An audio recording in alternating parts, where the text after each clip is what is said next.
Hey guys, this is the Existential Nerd, and I am Eric. So, as we all know, this week has been rather exciting, if you will, with the Captain America storyline, where we all have been spoiled thanks to Time Magazine, the Entertainment Weekly, Associated Press, amongst others.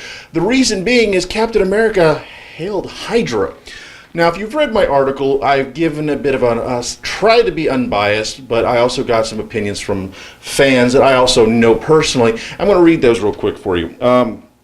We first have Nikki Blackburn. Okay, quick thoughts on Captain America. The biggest issue I have is that they're taking a character created by two Jewish creators to stand up against people like Hitler and fundamentally change him into a character who's been supporting that kind of evil all along. Steve has seen some changes over the years, but he's been one of the few characters we have to represent American idealism and fighting against bullies. This potentially negates 75 years worth of that message. Even if they fix it, this is an attention grabber. It stinks of poor taste. David Foster from Geek's Life is a huge Captain America fan. He's even done toy photography with the character. He states, "Think of all the hardcore fans that have held him in such high regard for his patriotism as well as virtue. It'll rattle several generations, and not in a good way. This is their entire lives, mind you." Then Glenn Jones, a friend of mine, it's nothing more than a ploy to boost numbers as they play it off the success of the movies. They have to throw a major twist in there to help hold interest. Valid points all across. Now here's the thing. We're all viewing this as Hydra is Nazis. No, not really. Hydra has been around, has existed long before Nazi Germany ever came into fruition.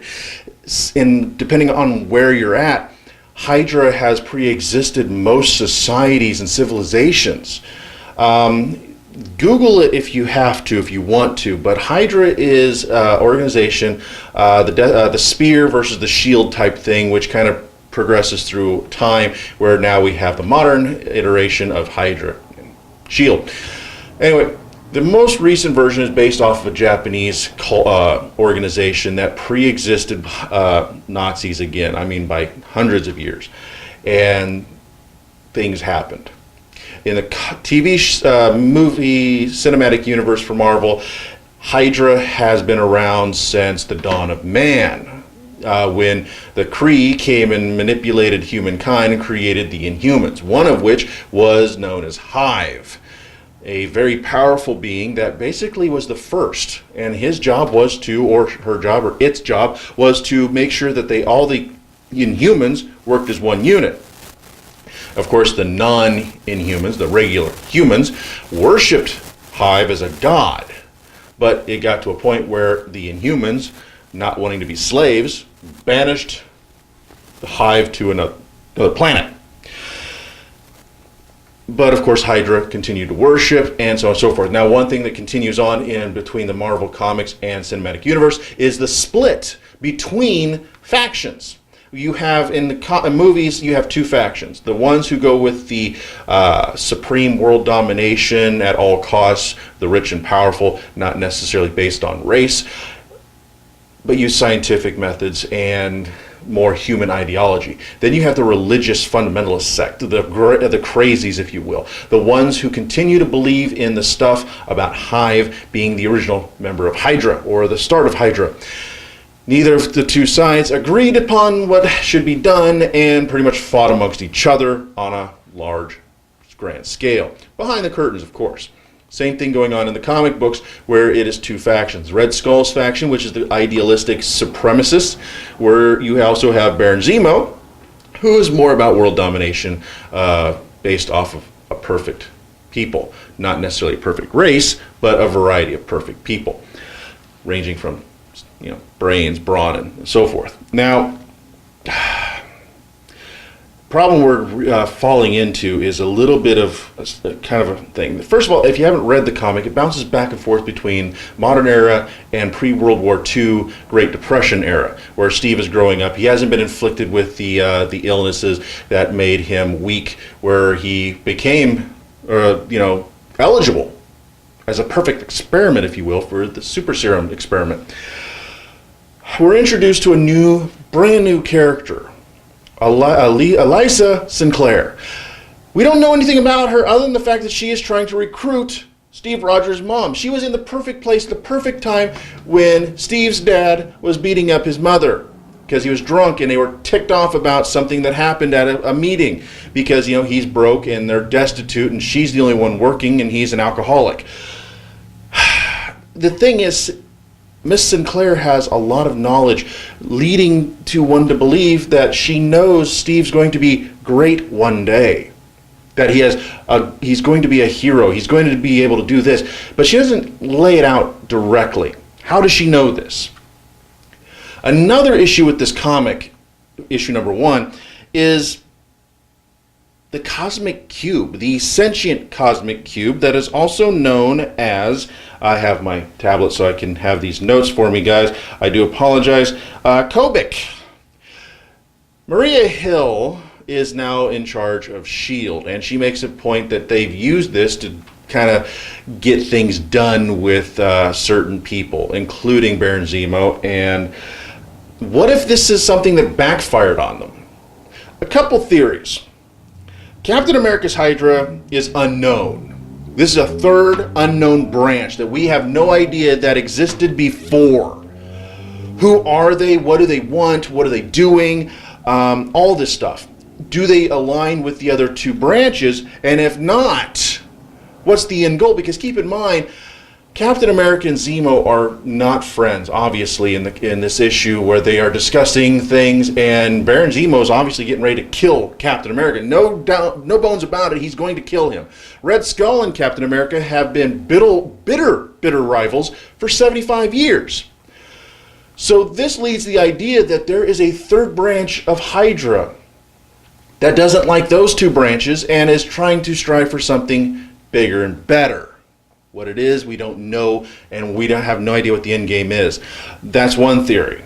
Number 2 is, again, we go back to the cosmic cube. It completely altered reality, and something happened where this Eliza Sinclair is manipulating past events to direct current events.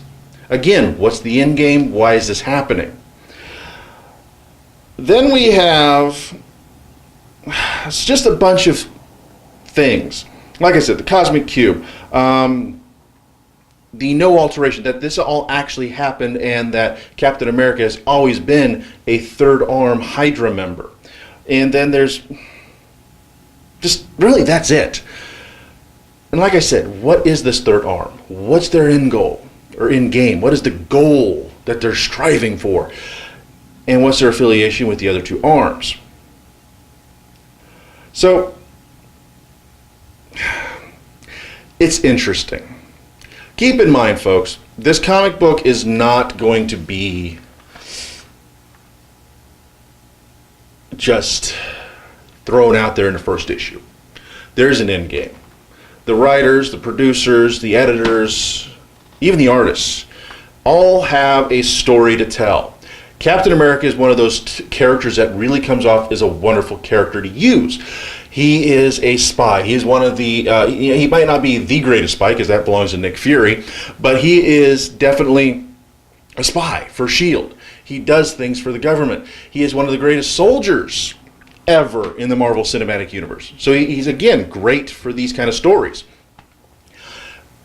And where they go with this, who is this third arm of Hydra, and are they actually all that bad? Not that I'm trying to sympathize with the villain, but keep in mind, like I said, they are not Nazis. They are not these evil organizations that came about. Hydra is older and has been manipulating humankind, our societies for eons, if you will. So we'll just see how it goes.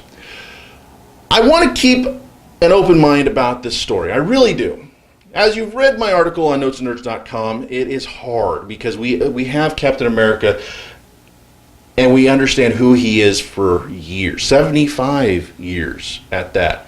We don't like to see characters like this change. It was one thing where we got to see him grow old and become a 90-year-old man, yes, and that made a lot of sense because the serum wore off and things happened.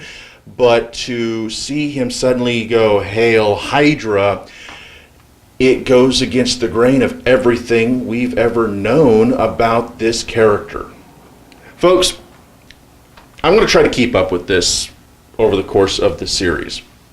As we all know, it comes out every month. So it's not going to be hard. This is a big one. I'm curious. I want to see if Marvel plays this out right, or if they have to retcon this down the road because it screws up royally and blows up in their face. Because keep in mind, even the man himself, Chris Evans, who's playing Captain America, is wanting to say that it's wrong. He is hashtag say it ain't so. We'll see. So guys, keep tuning in for more information and stuff like this on the only show that explores what being a nerd really is, from the emotional aspects to the traumatic experiences and the overall fun of being a nerd. I'm Eric, and this has been the Existential Nerd.